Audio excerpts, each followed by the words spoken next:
Good morning, all, and welcome to the Sports Insanity Network Sunday Sideline Report. I am Mark Aldox Guy Halpern, and here with me today is Danny Boy Reg and Mr. Noah Trombley. They are two of our Blitzer writers. And what are the Blitzers? Well, what we have is a select bunch of analysts writing about different NFL teams. So come check us out at thesportsinsanitynetwork.com and go under the tab for the Blitzers and see what we have to write. Look what we have. Comment. We all want to know what you feel. Now, today is Sunday, but we can't start off football on Sunday because football started on Thursday. And we had an interesting game between the Carolina Panthers and the Houston Texans, where Carolina came out and beat them 24-9. Sam Darnold, again, impressive, 23 of 34 for 304 yards. No passing TDs, no interception, but he did have 2 rushing TDs, which was the most points in the game by any player. On the Houston side of it, Davis Mills, 19 of 28 for 168 yards, but 112 of those yards were to Braden Cooks. So, he doesn't have really much to go on. This game was a fast-moving game, and a big injury came out of it that they lost Christian McCaffrey. Pulled his hamstrings, and now again, the number 1 pick in most drafts is gone for half the season. Now, I'm not the only one here. I'm going to throw this to Noah. Noah, what'd you think about the game? I was impressed with Carolina. I think even with losing McCaffrey, they looked like a well-oiled machine. Darnold, I think, runs this offense very, very well. And it's Houston. It's not exactly the best team in the world right now, especially losing Tyrod Taylor, who, over the first 2 weeks was playing at a very high level. You bring in Davis Mills, first game starting. So it wasn't the best team to play against, but I think Carolina, like the system that Matt Rule has put in place, I think is finally starting to come together.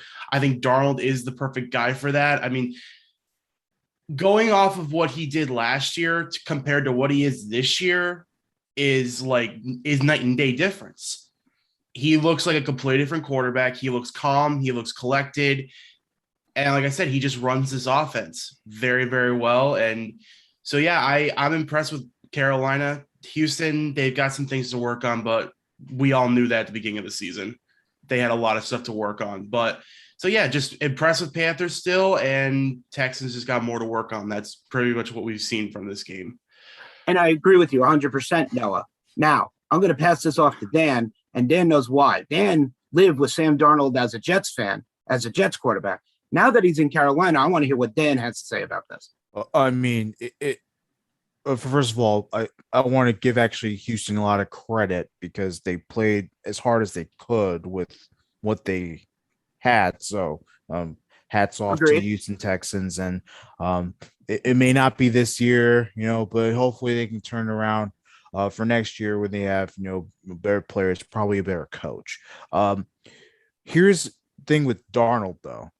Darnold not only has played well, he has the confidence. He has shown that he could be a leader, something that I never saw with the Jets. Even when he was doing well, there was no leadership qualities to him. Now he's leading the charge in that offense, and he's dictating where the ball's being thrown, who's going to get the ball, who's going to score that touchdown. He is the one leading the charge. So it's a very refreshing sight to see because Darnold struggled in his first 3 years in the NFL, and it was tough to watch at times. So it's been a pretty refreshing sight, and I kind of knew this was going to be the case because he's not with the Jets, but still, I think that the fact that he's showing his true ability, it's a great sight to see. And obviously so far with him being under the system that he has with Matt Rule, it's incredible. It's really incredible. And I absolutely agree with you. I watched Sam Darnold. He was a great first pick for the Jets, but they really never gave him any support in New York. The moment he's walked into Carolina, he has support left and right. And this is what he needed.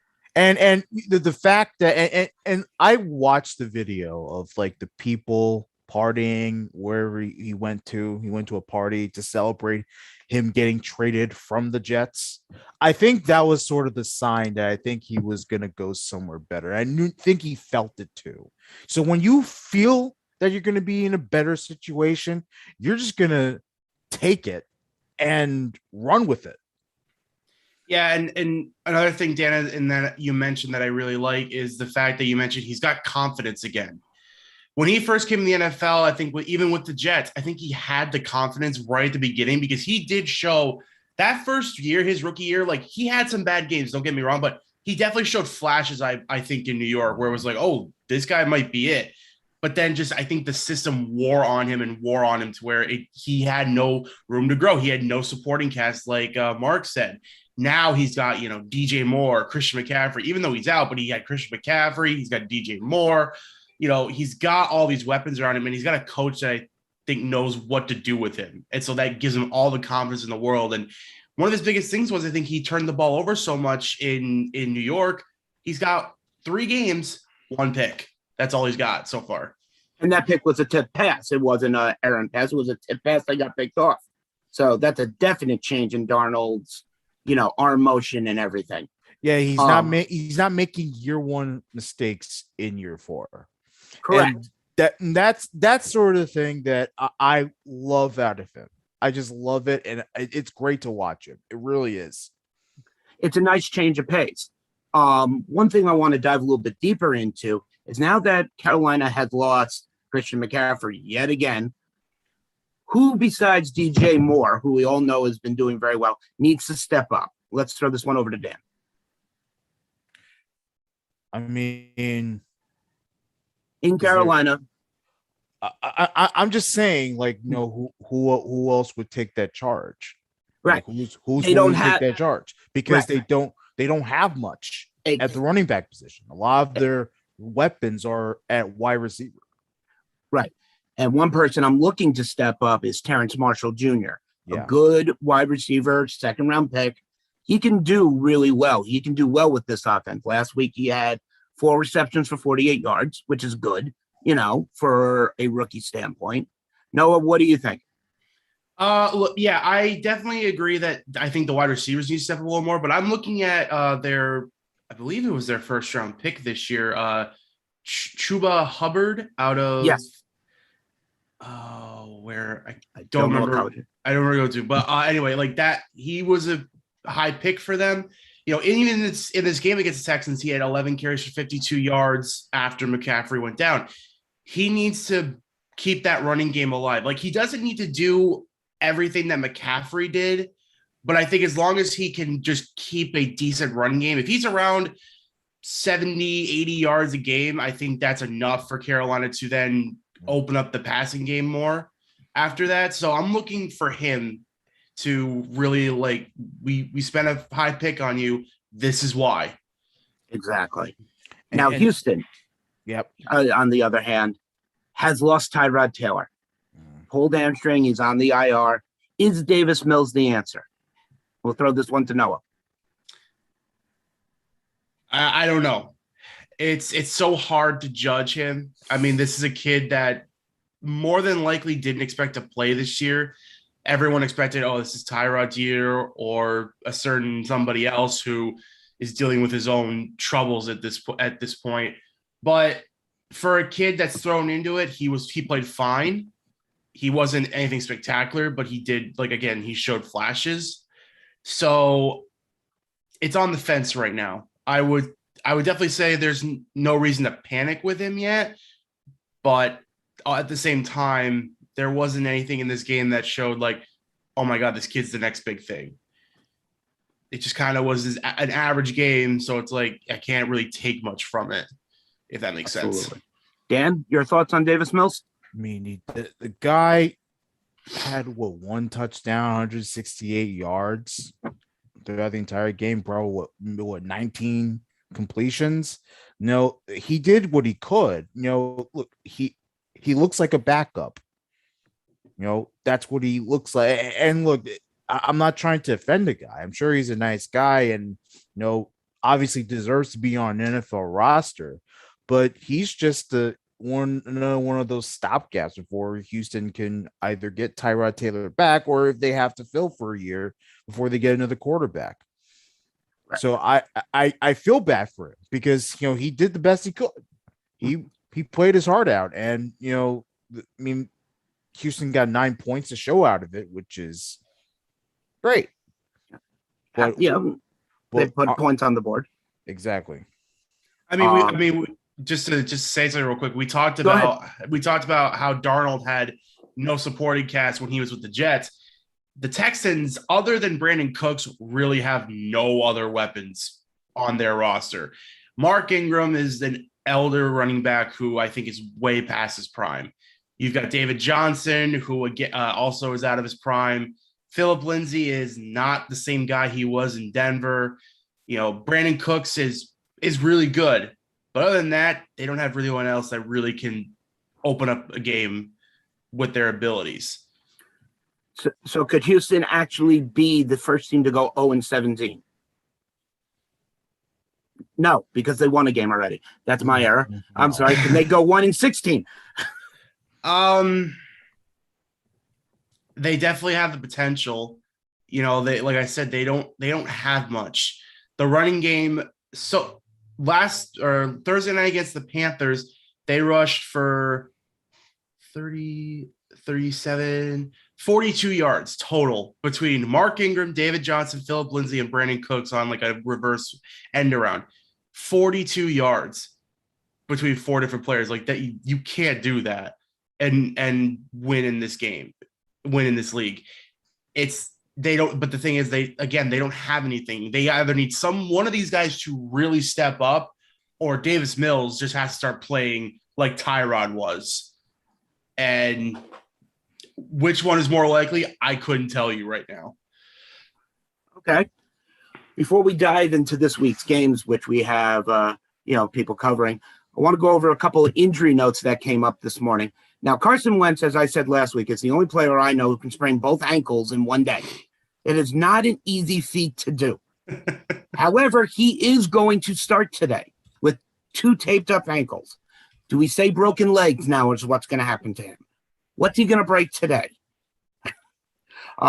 Justin Fields will start in place of Andy Dalton. Andy Dalton went down with a quote-unquote real bad knee injury. I don't know how bad that knee injury really is. I think they need to get Justin Fields into the game. Tua out at least 3+ weeks. And Darrell Henderson out for the Rams.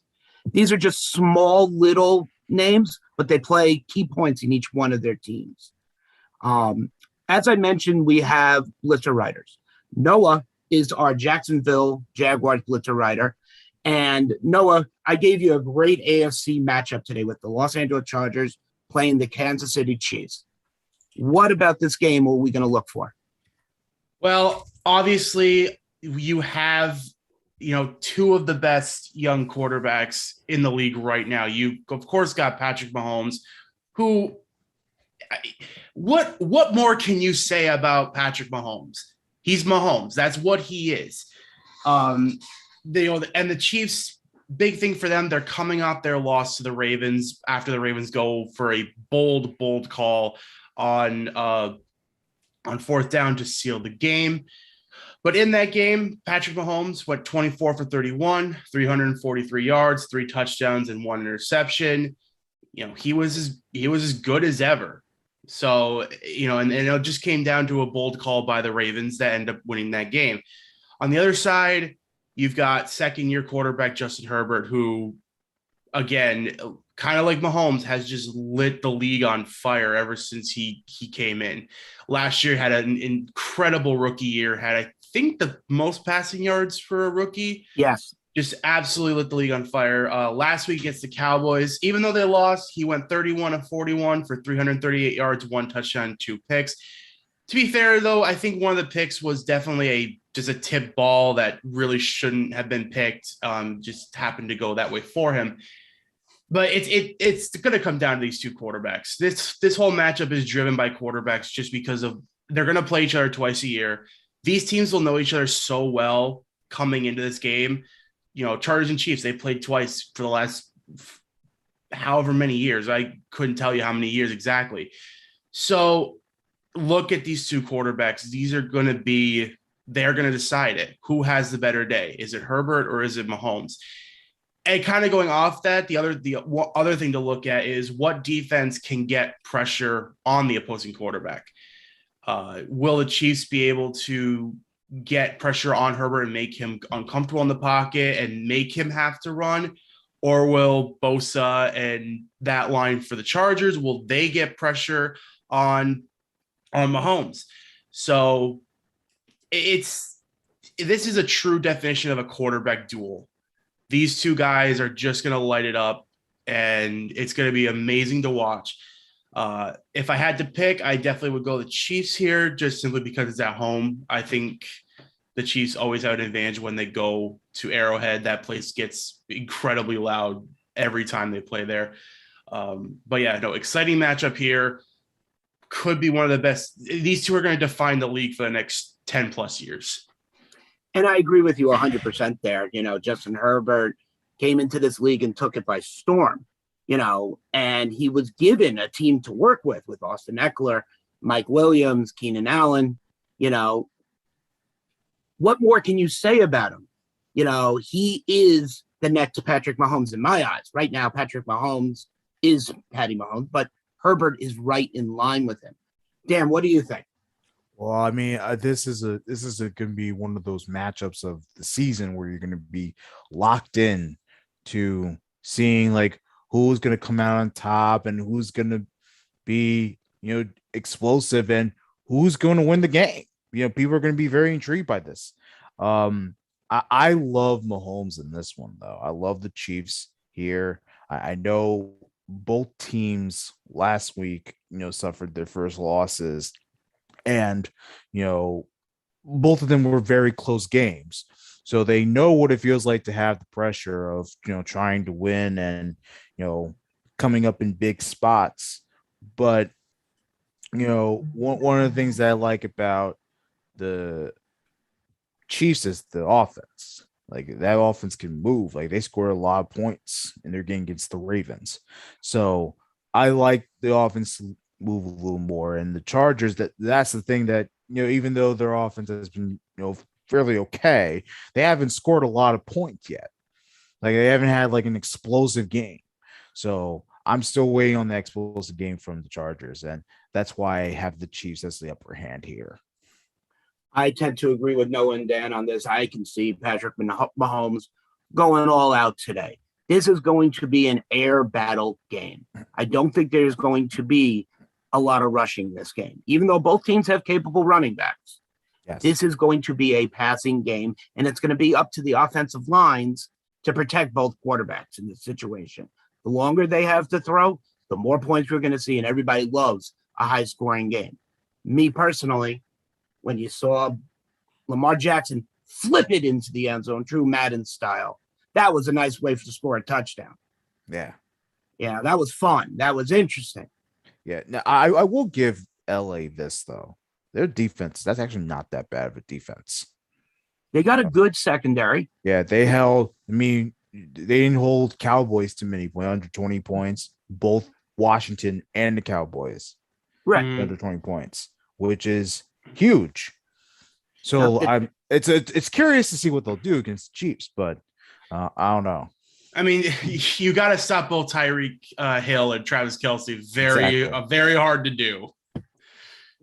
And then if you end up stopping them, you still got Miko Hardman out there, who's very capable of catching. And Robinson also has the ability to catch, and he normally comes up big when everybody's double and triple covered. Mm-hmm. Now, if that was just the only game on, this would be no point of a show.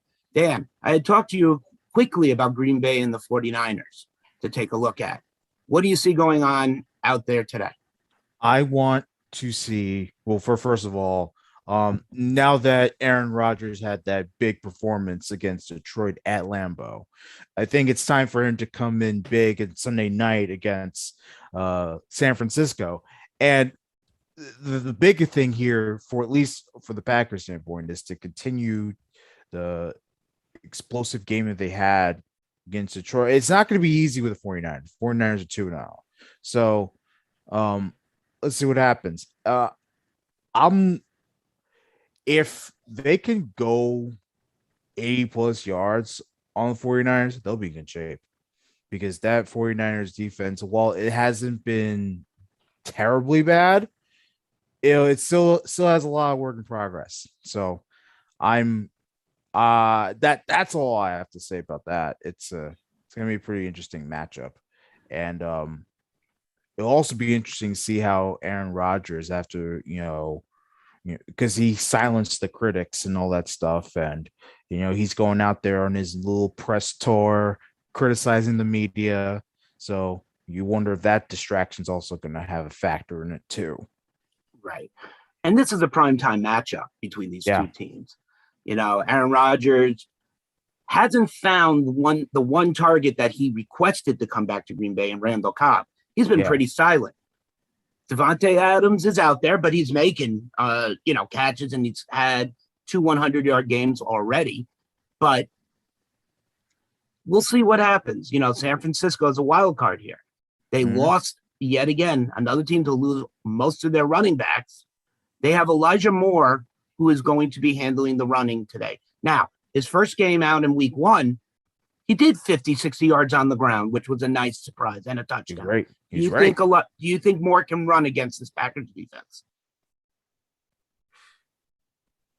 Yeah, absolutely. Sorry. I wasn't sure. I wasn't sure where you're going. Sorry, my fault. Yeah. I think so. I think he'll do just fine.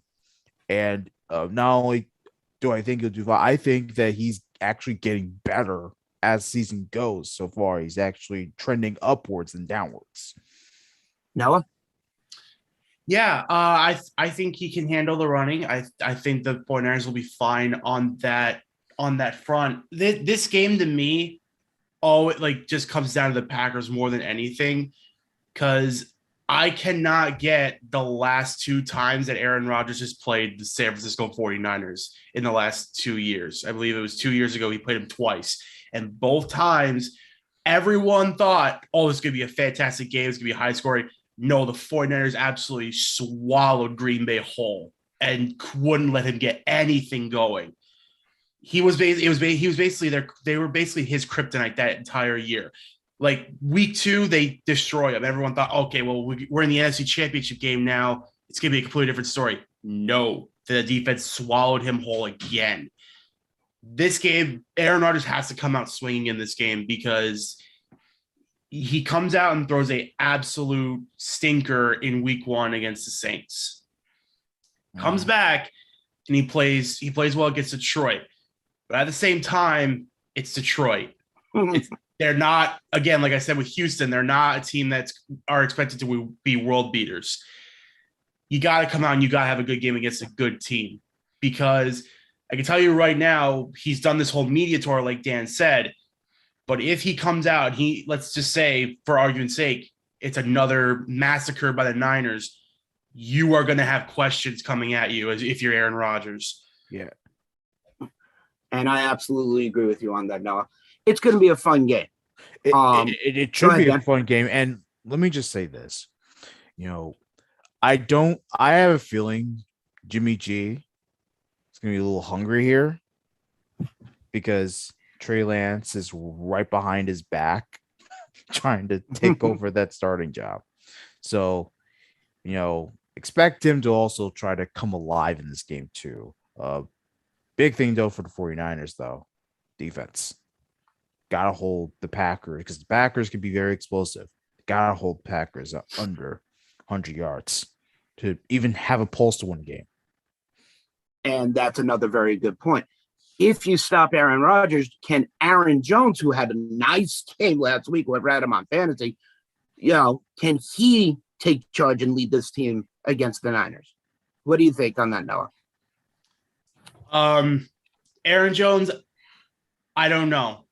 I believe in him as a great running back, but the biggest thing I've always had with him is how much of his success on the ground is due to how good number 12 is at throwing. and that opens up the game and then allows him to get better opportunities.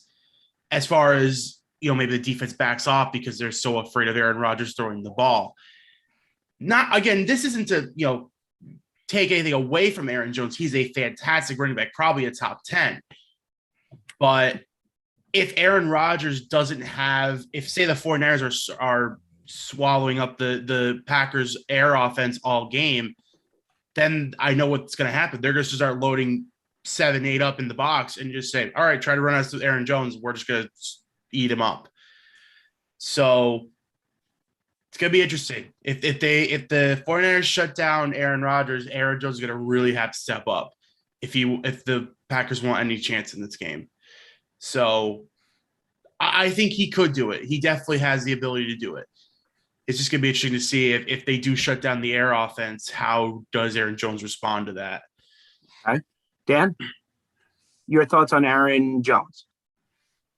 I mean, let's see if he, comes out to be a big piece. He's going to have to be a big piece if, Rodgers can't do anything. Okay. Okay. Another game big in the NFC going on today is Atlanta versus the Giants. Now, I took a look into this game, and you're looking at two teams. One, the Giants should have won last week in Washington. Too many errors and too many mistakes. Atlanta just has not been able to really move the ball. They've been, struggling. Matt Ryan isn't getting any younger. I think he's lost a little bit in that shoulder. I mean, he only has really Calvin Ridley to throw to right now. And that's why they haven't been putting up a lot of points. The Giants, on the other hand, have been putting up points. Daniel Jones last week looked the best that he has in the last 2 years. But Darius Slayton, who I said should be running to Canada after that drop pass, and you have Saquon Barkley back. I understand he had that tear in his knee. I understand you got to be careful with him. But he wants the ball. He wants to show what he can do. He broke off a nice 41-yard run. It proves he's still got a little pep in his step, but I see him being a little hesitant. Noah, what do you think about Saquon Barkley controlling this game against Atlanta? It's hard to say, but I just don't. I'm not a believer in Saquon really anymore as far as a carrier of the game. He was that when he first came in the league, and he obviously could run for 1,400 from 1,500 yards if he wanted to. Now, though, I think the injuries have worn him down. I don't think he's the same explosive player he was anymore. I mean, you said it, Mark. Without that one run, he has maybe 12 yards the entire game. Right. He's not himself anymore. Daniel Jones is going to have to be a bigger part of this offense, or they have to get more running backs involved for the Giants. It's just Saquon is just not the same player he was. Whether it's the system, whether it's injuries, you could make an argument for both. But yeah, if you're a Giants fan, I don't think you want Saquon Barkley to be running the ball 20, 25 times a game anymore, because that's how he got hurt the first time. I think they overused him. They relied on him way too much. And every single year he's been in the league, he's been hurt. Whether 2 years ago it wasn't major, it was like a mild sprain, but last year, blown ACL, like terrible, terrible injury. I think they relied on him too much, so that he can't be that guy anymore. Okay. Dan, I know we touched on Saquon Barkley and SIP during the week. Yeah. Do you think anything different now that he doesn't have an injury designation from what's changed from what we talked about on Monday? Is there anything new to add to him, or are we still looking at the same Saquon? I hope we're not looking at the same Saquon, because he has to be good now, because the Giants selected him as their number one pick in that draft. So he has to be good. Okay. So, and I know that injury, I mean, that ACL tear was just dreadful for him. And I feel horrible that he had to, miss a lot of time. But, there's no slowing down for Saquon anymore. Like you have to build him up so that he could be running around and doing the job that he needs to be doing. Otherwise, it may not be a bust, but the Giants are going to have to move on from him. Right. I wouldn't keep him. It's a liability. With Atlanta's porous defense, meaning they leak like a sieve. Could this be the game that helps build his confidence? What do you think on that? It should be, and not only his confidence, but Daniel Jones had a pretty decent game against a fairly decent Washington football team. So against a team in Atlanta that's not as good, this should absolutely be the game to try to get the Giants in the win column and to boost the confidence of the team and the fans. And it's gonna be a very curious match to see how they do it. I'll be very shocked if the Giants lose this game. Really, I'm going to be honest. Okay, Noah. Yeah, if Daniel Jones plays half as good as he did last week, the Giants will be fine. Like you said, Mark, the Falcons' defense is worse in the league. That defense can't stop anybody. 32 points given up versus the Eagles and 45 given up against the Bucks. That defense can't stop anybody. But yeah, this definitely, back to your original question, this definitely should be the game where the Giants, like I said, they shouldn't lean on Barkley like as much as they did, but definitely give him a little bit more opportunities to try and run the ball and get that confidence back. Because I think that was the biggest thing you saw with him the first 2 weeks against the Broncos and the Washington football team. He didn't have much confidence running like he used to. When he was a rookie, he was hitting holes, hitting guys left and right. He reminded me of like an Earl Campbell, just powering his way through everybody he could find. Now he's unable, not unable, but he's less willing to do that because of the injuries that have plagued him ever since he stepped foot in the league. So yeah, give him the ball a little bit more in this game and try to get his confidence going. That's a very, very good point. As I mentioned, we have our blitzer writers. And as I said earlier in the show, we have select teams that our analysts and our group, who is with the Sports Insanity Network, have taken on certain teams to write about on a weekly basis. So I implore you to come take a look at what we have to say. Noah, you are our Jacksonville Jaguars blitzer writer. I'll make it really short. What is your impression of Trevor Lawrence right now? It's going to be some growing pains. But honestly, Mark, not to change your question, but I am not concerned with Trevor Lawrence at all. I am much more concerned with who's on the sideline. Urban Meyer is not an NFL coach. He's just not. The schemes that he's been running with Trevor Lawrence the last 2 weeks have been some of the worst I've ever seen in my life. And it's Trevor Lawrence looks rattled. He doesn't look calm in the pocket anymore. He's trying to do way too much because they get behind so often.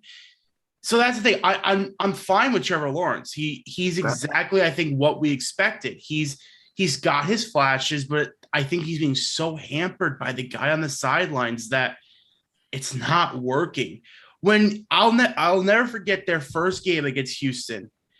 You had seven total penalties of either illegal shifts, illegal formations, or false starts. That is an uncoached team. When the players do not understand the playbook to where they're getting all these penalties and dropped passes, almost 5 to 7 dropped wide open passes. Trevor Lawrence is fine. From what I've seen, he's absolutely fine. He will be a number one quarterback or a top quarterback in the future. He just needs a better guy on the sidelines. And I absolutely agree with you. I do believe it comes down to coaching. You have a young quarterback who was great in college, but you need someone to mold him into that person, into that leader. And I think we've touched on this a lot, whether it's been in this group, SIP, and I'm sure you guys have brought it up on your show in Wishbone Shotgun, that Urban Meyer is just not the answer here. at all. Absolutely that- not. I mean, I think any one of us can go out there and just use Madden's playbook and do a better job. Dan, you're our Washington football team blitzer, and you being in DC, you're right up there with it. Now they have an interesting game against Buffalo today, and with Heineke behind the helm, what do you think Washington has to do to beat Buffalo? This is going to be a tough matchup for Heineke. This is a road matchup. This is his first road start. So, and it's against Buffalo, and Buffalo's no cookie. That whole area is no cookie to do. Stadium is going to be rocking like crazy. So I'm interested in seeing how Heineke, with his 2 starts so far, he's had 2 starts, one in the playoffs, one on a Thursday night in week 2. I'm interested in seeing how he could keep his composure and see if he could, find ways to win games, because, he's going to have to, because I don't really see Washington putting up a lot of points here. Not with that offense. Okay. So the defense has to step up, is what you're saying. The defense has to step up, but here's the thing. Matt Ioannidis is just been ruled out of the game. Okay. Which is, again, not something that they want to see. It's not something that they want to see. So it's going to be really, I mean, they still have Chase Young and all those people, but it's not going to be a total loss, but the defense has to step up, and we need to see if Taylor Heineke's for real, and this is the game to do it. Okay. Another game going on, a big division rival. Now, Noah and I share the frustration between this rival tomorrow night on Monday Night Football. The Dallas Cowboys take on the Philadelphia Eagles, and it's going to be a very interesting game. You had Zeke, who had a great week last week. Pollard had a great week last week. Dak, he was lying around in the weeds, but he still helped move the chains. The defense is starting to gel a little bit. However, we just lost Keanu Neal to the COVID list, and that's still going to play a factor. And as I said, Noah and I are both diehard Dallas fans, here. And Noah, we've watched many games for Dallas, Philadelphia between the 90s and today. I think it comes down to the running game for Dallas. What do you think for tomorrow? Is it Dak or Zeke who has to lead this team tomorrow? I think it definitely comes down, I think, to Dak. I think he's just got to show that he's a $40 million a year quarterback. And don't get me wrong, over the past 2 games, I think he's definitely more than proved it so far. I mean, first game back in 8 months against the Buccaneers, played a hell of a game against the Bucs, gave the Bucs an absolute run for their money. Last week against the Chargers, like you said, Mark, he was what he needed to be because the running game finally came alive. But here against the Eagles, we know the Eagles, what's their biggest weakness? It's probably their defensive secondary. I mean, their defensive line, I think, is fine because you got Fletcher Cox, Barnett is still there. So it's going to come down to Dak. Can he get Cooper and Lamb going and keep this air attack just firing on all cylinders? Another guy that I want to highlight just how good he's played not only last year, but so far this year. And Mark, tell me if you agree, Dalton Schultz. Yes. Get Dalton Schultz involved. The guy reminds me a lot of Witt. He's always there when you need a critical, like 7 yards or a first down with 3rd and 5. He is always open. And he's a great pass blocker as well. Helps open up that line a little bit. Something that Witten, and even going all the way back there, I say Jay Novacek used to do. Open up a little extra hole for Zeke. But I love this kid. I love this tight end. He is phenomenal. And he's going to build into a good Dallas leader. Now, if I just talked about Noah's and my favorite team, it wouldn't just be fun. We have Dan here. Dan is a diehard Gang Green Jets fan. Yes. He's got a lot of passion. Mhm. The Jets 0-2 go into Denver today to face Teddy Bridgewater and the Broncos. What do the Jets, besides not throwing interceptions, have to do for this game? What do you think, Dan? Well, no, they have a strong suit with the defense, given Robert Saleh's background in defense. So they have that going. But I just want to see growth out of this Jet team. Like, they didn't have a great performance against New England. Matter of fact, I'm gonna go out and just say they stunk up the joint. They're terrible. They had an okay game against Carolina. So at this point, week 3, I want to start seeing the growth. I don't care if they win. I'm not looking for wins. I'm looking for development. And I know that's a tough thing for me to say as a Jets fan because I want them to win. But at the same time, I would rather stress development and going through the journey and the motions of, of a developing team, especially, and granted, you have some veterans on that team, like CJ Mosley on the defense. But, I want to see growth out of this team. And I want to see a well-coached team, a very well-disciplined team. I'm looking for that. And it's going to be a tough matchup because the Broncos, they're a good team. Broncos are a good team. And, the Jets are going to Denver. That's not an easy place to play in. Not with that, the Horizon, that's being above sea level. So that's another thing that they have to worry about too. So growth, development, and I want to see Zach Wilson play better. And the offense needs to be better. Mhm. And yeah, I absolutely agree with you. Sorry, no, I don't mean to cut you off. No, you're fine. The Jets going into this game, the difference for me is you're not going to have 25,000 Jets fans booing him. Will that help him today? Yeah. It may, but at the same time, it's not like there's going to be thousands of fans cheering for him. So it's going to be hard for him. It's going to be hard for him. I think a lot of the confidence is going to come from him and come from his teammates. If the teammates can boost him up, then Zach Wilson's going to be fine. And sorry, Dan. Jets have to be better on offense. Go ahead, Noah. Sorry. Yeah, and as far as Zach Wilson goes, I know a lot of people looked at last week when he played the Patriots, and obviously 4 interceptions is not going to fly. I would not be pressing the panic button yet on him. I think that honestly, there were a few bad throws by him, but it's the Patriots, and Bill Belichick eats rookie quarterbacks alive for dinner every single night. He relishes the games against rookie quarterbacks. Every time a rookie goes to New England for the first time, he has this incredible game plan put together to stop whatever he has going for him.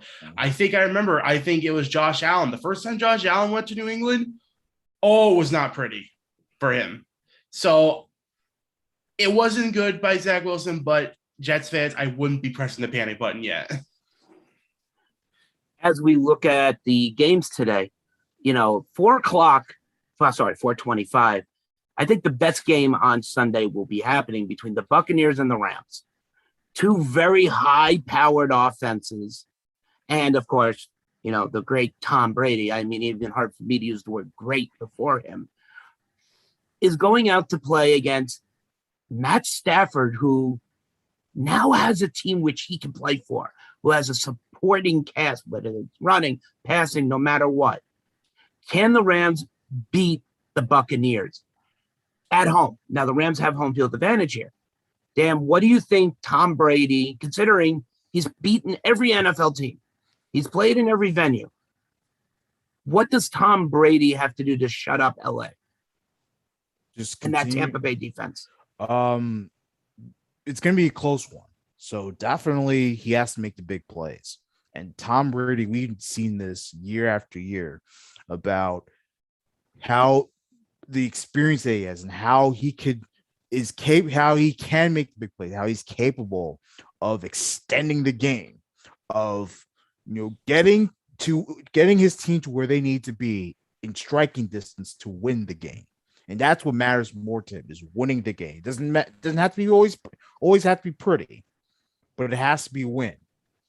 So I think Tom Brady has that advantage over Matt Stafford, who, is now starting to come to his own in LA with this new squad and new team, new supporting cast. And, he doesn't have a lot of experience of getting to a point where the team is in striking distance of winning the game. Tom Brady always has that. So that's something that is going to be something that he has the upper hand with, like I said, an advantage. Okay. So Noah, playing the other side of the ball, the Rams. What do the Rams have to do to beat Tampa Bay? Keep the explosive offense going. Let Matthew Stafford air it out to Van Jefferson, Robert Woods, Cooper Kupp. Let him air it out, because this is going to be won and lost. It's obviously that's a big part, but this is going to be won and lost in the trenches on the other side. It's going to be Tampa's O-line versus Aaron Donald and the Rams defense. Can the Bucks protect Tom Brady long enough? And if you're the Rams, you got to get to him quick, because Tom Brady, he gets rid of that ball very quickly. He takes a snap, almost immediately throws it. He knows that he has to get the ball out quickly. So if you're Aaron Donald, you got to get pressure on him. You got to go right up the middle. You got to get quickly to the outside to get some pressure on him. I've seen this countless times with games. Nothing makes a quarterback look worse than pressure. Pressure will always get in a quarterback's head. If he knows that he might get nailed behind in 2 seconds, he's going to make bad decisions. I don't care how great you are. I don't like Tom Brady. I've seen it with him. Countless playoff games where defense got pressure on him, and that's what ended up being his downfall. I don't care how great you are as a quarterback. Pressure will always get to you, as far as if guys are swarming in on you and getting in your face and keeping that pressure on. So for the Rams, it's get pressure on Tom Brady and let Matthew Stafford just air it out. Okay, that's two great opinions, ladies and gentlemen, on a very big game today. We looked at both sides of the ball. Now, a fun game we like to play here with at the Sports Insanity Network is taking from TV, pick one, trade one, cut one. And I put together something. I didn't even prepare these guys for this. Okay. All right. Ready? Okay. Kyler Murray, Lamar Jackson, Patrick Mahomes. Pick one, play one, trade one, cut one. I'm going to give you guys 1 minute because I'm going to go first since I've had time to think about it. For me, it's Kyler to play. You're going to laugh at me. Lamar to cut and Mahomes to be traded. That's how I see it. And I'm going to go to Noah first this time. I definitely love Kyler Murray, but I'd have to play Patrick Mahomes. He's Mahomes. I just said with the Chargers Chiefs game, he's Mahomes. He is unbelievable. He is arguably gonna be one of the best quarterbacks to ever play the game. He arguably already is in that category. The amount of talent this guy has is unreal. So if it was me, I would play Patrick Mahomes, trade Kyler Murray, because I think you get a lot for him, and cut Lamar. I've said this on Wishbone Shotgun. I love Lamar, but I do have concerns about him. And that's a whole other issue I could go way into, but just know I have concerns about Lamar, so I would cut Lamar. Okay, Dan, we're throwing it over to you now. What do you think? I would also cut Lamar, but I would play Kyler. Okay. I like this. The reason why is because I think he's obviously Kyler Murray. He's younger. He's starting to figure stuff out. I think his arm is very explosive, and he's just a young, fresh and upbeat guy. And I just like that. I like that. Mahomes is too. But I would trade him because, you can get something out of him, like younger players and prospects and all that potential, I'd rather do that and build my team around a more younger, upbeat guy than someone that's already proven to win a Super Bowl. Two very different opinions. I respect both answers. They were both great. That's why I didn't want to prepare them. I wanted to see fresh off the top of their head what they can come up with. Now, over the first few weeks, we've seen some dynamic plays. We've seen quarterbacks come back from bad years. Dak's return. I want to touch on a quarterback who I have always enjoyed to watch, and that's Russell Wilson. Russell Wilson has the potential to yet again win MVP this year. I mean, it's not going to be a simple thing. But what I want to know from Dan and Noah, and I'm going to get, I know again, I didn't prepare you for this. Who would you rather have? Tyler Lockett or DK Metcalf? We're going to go with we're going to go with Noah first on this one. Ooh. Oh, You can only have one.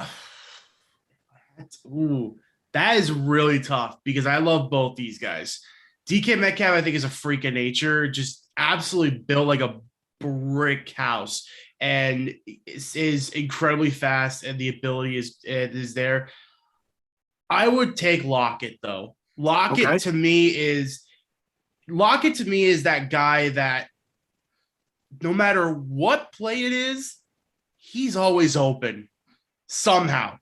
I'll never forget that play. I believe it was 2 years ago. It was Seahawks Rams the first time, and Russell Wilson just threw in a beauty to Tyler Lockett, who tiptoed in the end zone for an amazing touchdown. And I've always loved Lockett. I loved him as a number. I think he's a number one, and I think in Seattle, I think him and Metcalf right now are 1A and 1B. Like there's no number two. They're both. It's whoever's open. Just go for it. I would take Lockett though. I think he's definitely that more elusive kind of receiver that he could just kind of snake his way into the end zone. Metcalf's is the more powerful guy, but I love like the speedy like receivers that can like beat anyone they want and get that elusiveness in there. Okay, Dan? Metcalf and Lockett are both very polished wide receivers. Like they're very reliable, and they can make big plays. But to me, you got to go Lockett because he is always there. Wilson needs to find someone. Lockett's there. Not saying Metcalf isn't there always either, but I feel like the more reliable you are, the better for your team. And I agree with you. I mean, Tyler Lockett is lights out. I mean, he's had, yet again, for 2 games through the season, he's had over 100 yards receiving. He's had a couple of touchdowns each game. I mean, I think he's leading the league in receiving touchdowns with 4 right now. I myself like speed, and I like height, and I like strength. That's why I like DK Metcalf. I like DK Metcalf over Lockett because, to me, DK Metcalf is kind of like Dez Bryant. He, no matter where the ball is, he's going to go up and get it. Okay? That's a little thing that Tyler, in my point, doesn't have because DK's got that height on him. But I see DK being the winner in that contest. But I respect Dan and Noah's comments towards Tyler Lockett because he's also good. And putting him as 1A and 1B, whoever's open is going to get the ball, was really the right statement. Noah put it perfectly. As I also mentioned earlier, Justin Fields will start today for the injured Andy Dalton. The thing that was just released this morning was that the Chicago coach is agreeing to the fact that once Andy Dalton's injury is done, he will go back to being the starter. Why? It makes no sense. You traded up to get Justin Fields. Every rookie quarterback in the first round is basically starting already. Justin Fields is getting his chance. My question to you both is whether he has an amazing game or he has a subpar game, will he still be the starting quarterback after Andy Dalton is ready to come back after week 3? His 3-week IR stint. So I'm going to throw this one to Dan first. First of all, don't buy this injury thing. I'm sorry. No, I think this is an excuse to play Justin Fields to see what you can get out of him. Okay. Not saying that the injury's fake. right. I think the injury is very real. I just don't think it's as serious as they're making it out to be. I think this is just an excuse to have Justin Fields play to see what they can get out of him. Noah? Because Oh, sorry, Dan. I thought you were only because I don't think the Bears really trust Andy Dalton as much as they're saying they do. Noah. Yeah, I've always been a believer in that if you're taking a quarterback in the first round, just play him. Just get him in there and get him playing. Because I don't remember who said it a couple years ago when I was watching, I believe, NFL on ESPN one day. Nothing will prepare you more for playing the game of football than playing the game of football. Justin Fields is, I think, look, we heard all the concerns about he can't read a playbook, he can't do this, he can't do that. But the natural ability is there. He's got a lot of Mahomes in him. He has that ability of if a play breaks down, he'll make something happen. We saw a lot of that at Ohio State. And I think just let him in there. Just get him playing. Bringing in Dalton was the wrong move and making him the starter. As much as I really love Andy Dalton, I think he's always been a serviceable, really good quarterback. But paying him $10 million and just naming him the starter was not the right option, especially if – and I wonder if the reason they did that was only because they didn't expect Justin Fields to be there at 11.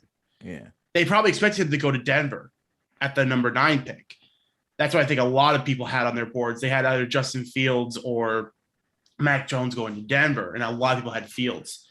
So, but yeah, if you're the Bears, just get him in there, get him accommodated with the playbook, and let's see what he's got. I think you go with the guy who has the potential to grow. I said this so many times with Dan, the team that you cover with Washington. What was the point of bringing Ryan Fitzpatrick when you have the potential in Heineke? When you have the potential in Heineke there, let Heineke have the start and let's see what he's got. Yeah, I think Justin Fields is definitely the type of person that could run around for a year.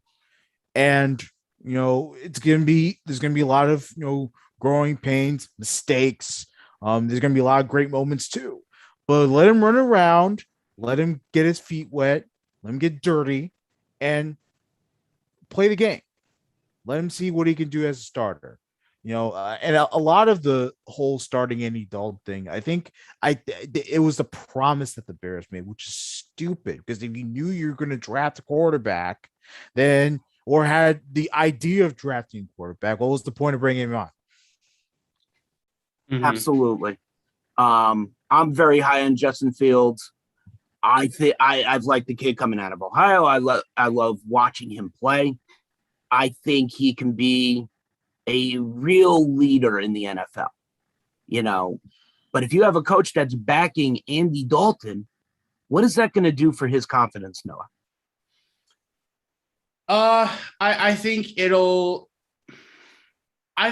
not going to affect him as much as people think. Okay. I just think when you're a rookie, you have the veteran in front of you. I think Justin Fields, as much as we just criticize this move, I do like the move in the terms of get Justin Fields in there, but then give him a veteran guy to learn from. And I'm telling you right now, if I had to pick a veteran guy to bring in as a mentor and to just work with a young kid, you can't get much better than Andy Dalton. The guy who's been through a lot in this league. He's been through turnovers. He's been through, coach turnovers. He's been through system turnovers. He's been through city turnovers as far as going from Cincy to Dallas to now Chicago. So he's got a lot of experience there. I think with the coach backing Dalton, I think it's more of keeping defenses on their heels. Because if you just come out and say Fields is starting the entire year, then every team is going to be like, okay, let's prepare for Justin Fields. But if you back Andy Dalton, now the teams have to you prepare for Justin Fields, but oh well, if it's Dalton, we have to do a whole different game plan because he's a whole different type of quarterback. Fields is more of a playmaker, move out of the pocket and get the ball downfield. Dalton is definitely more of a pocket passer. So you have to completely adjust your system. So I think it's to keep that illusion out there. Okay, that's a great perspective. Dan, same question. Is Justin Fields' confidence hurt with the coach saying he's backing Andy Dalton? Dan, you're on mute. Sorry. That's okay. It shouldn't be because, first of all, this should only grow his confidence, not tear it down.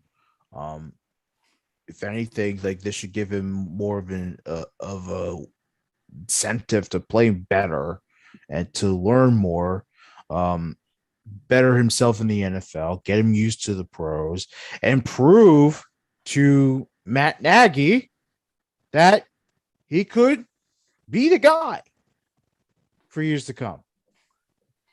And I absolutely agree. As I said, I'm very big on Justin Fields, and I expect a bright future for him in the NFL. Now, we're going to get to the part in our show where we do kind of like, pardon the interruption. We're going to have a 2-minute drill here. I'm going to ask a couple of questions. Just want a quick, straightforward answer that you don't have to go into depth on. And if we come across something that's a little more to talk about, we can do it right after. But we're going to start our 2-minute drill. You guys ready? Do it. Go. Okay. Which 2-0 team has surprised you the most? We'll start with Noah. Definitely a couple of answers I could go for here, but I'm definitely going the Broncos. I did not expect this much out of the Broncos. And just real quick, I love seeing Teddy Bridgewater thrive. I've always been a big believer in Bridgewater, and to finally see him in a system that works for him and the defense is finally getting better. And I just love seeing Bridgewater thrive. I love seeing quarterbacks who didn't get a fair shot, I think, thrive. And to see him back in the main spotlight is great to see. So, yeah, Broncos have definitely surprised me. Yeah. I think the Cardinals have surprised me. Not because they aren't a good team, but because that they're 2-0 and they're as fun to watch as they are. I think they have a very tight offense. They're clicking very well, and all around it's just good play, especially out of Kyler Murray. Kyler Murray's having a solid 2 weeks so far. And that's who I had picked as my surprise is the Arizona Cardinals. Now, it's been done before, but what 0-2 team has the best chance at making the playoffs? We'll start with Dan on this one. The 0-2 team that has the best chance at making the playoff. I mean, usually when you start 0-2, you're not really thinking about playoffs. I would say, based on the 2 games that they've played, I would say maybe the Lions. And the only reason why is because they played well against San Francisco. And then early on against the Packers, they made the Packers sweat a little bit. Even though the Packers ran away with it later on, they made the Packers sweat a little bit in that first half. So I'm actually impressed with that team. Now, will they make the playoffs? Probably not, but I think they have the best chance to do it. No offense to other 0-2 teams like the Giants, who also have a good chance, based on their play. I just think that the Lions so far have actually shown that they can keep up. If they don't let the game slip away, they can actually keep up with a lot of these good teams. And that's a very good point as well. I actually, it's funny coming from a Dallas fan, I see the Giants as a possibility of making a late run. Depends on what Barkley does and depends on if Daniel Jones can pull it together. One more quick question. Which players surprised you the most this season? I know we're talking 3 games into the season so far, but which players surprised you most? Dan? Which player surprised me most? It's so far. Oh God. Probably Derek Carr. Okay. Just because that he has, I mean, we always know Derek Carr is good. He's just had really bad luck, either a bad team or he's been injured. So he hasn't really, had the chance to really show his stuff. But Derek Carr, he, you know, is somehow poised and he's showing leadership qualities and he wants to be with the Raiders. He's shown that he wants to be their quarterback and he's playing very well.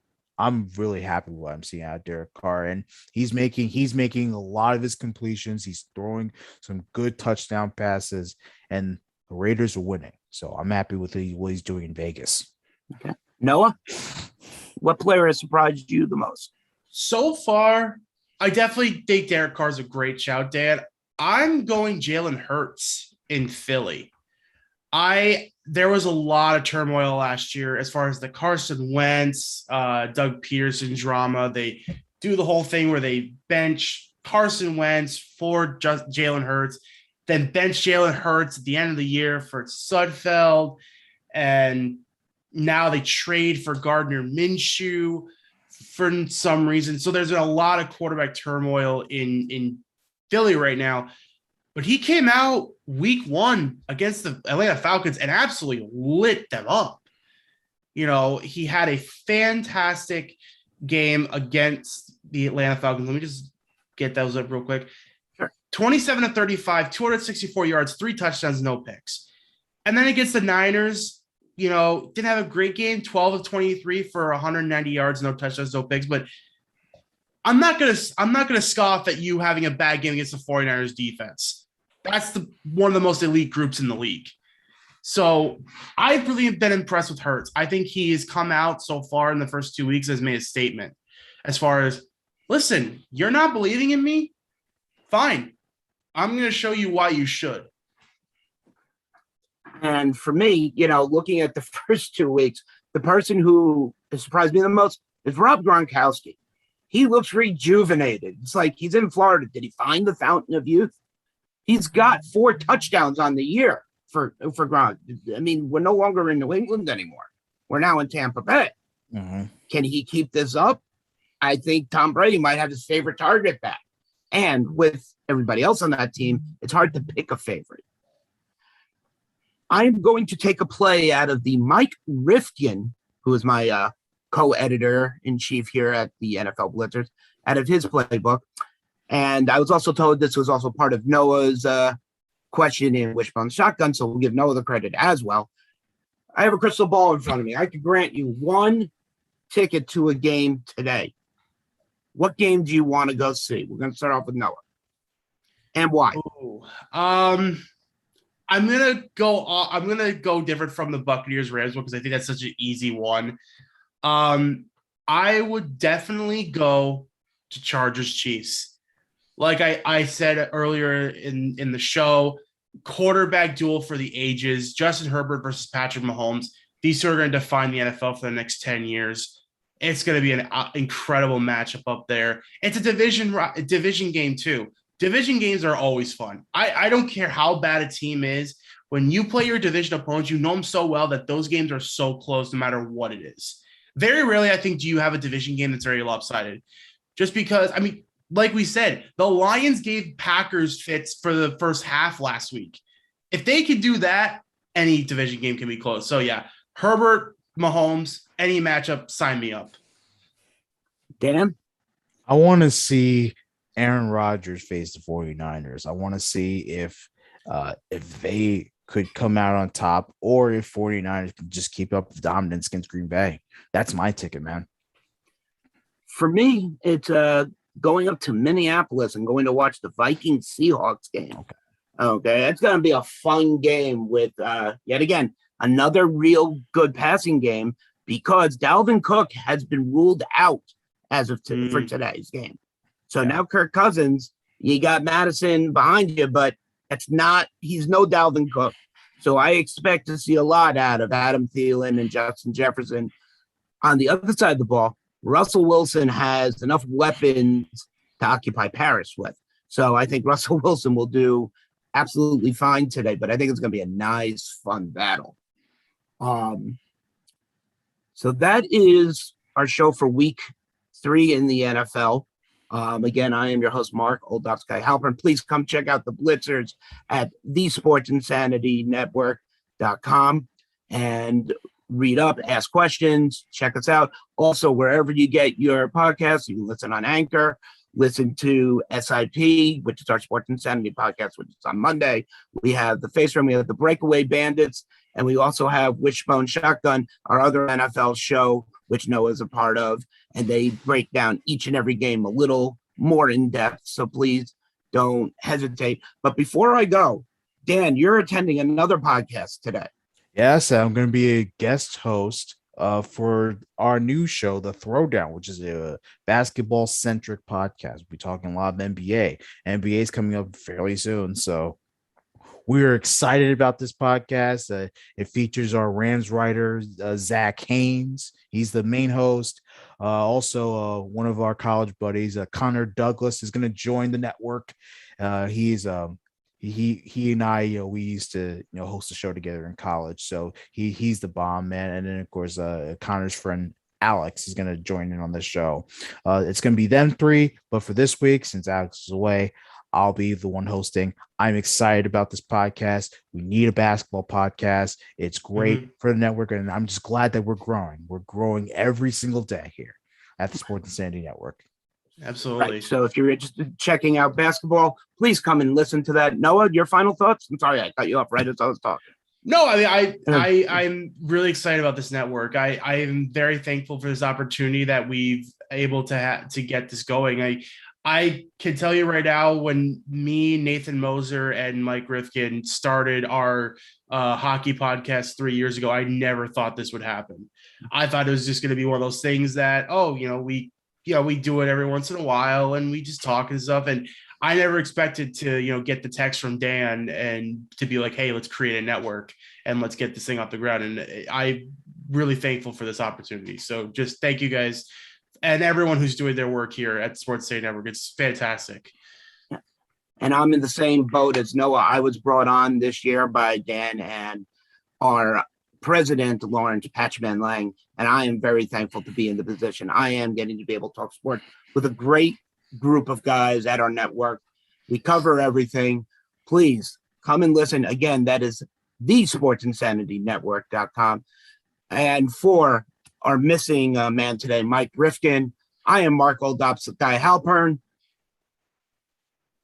Oh, I'm Danny Boy Reginald, Vice President, the Sports Insanity Network. And I'm Noah Tremblay, social media manager of the Sports City Network. So thank you all. Enjoy the football games and have a fun day. Peace, folks.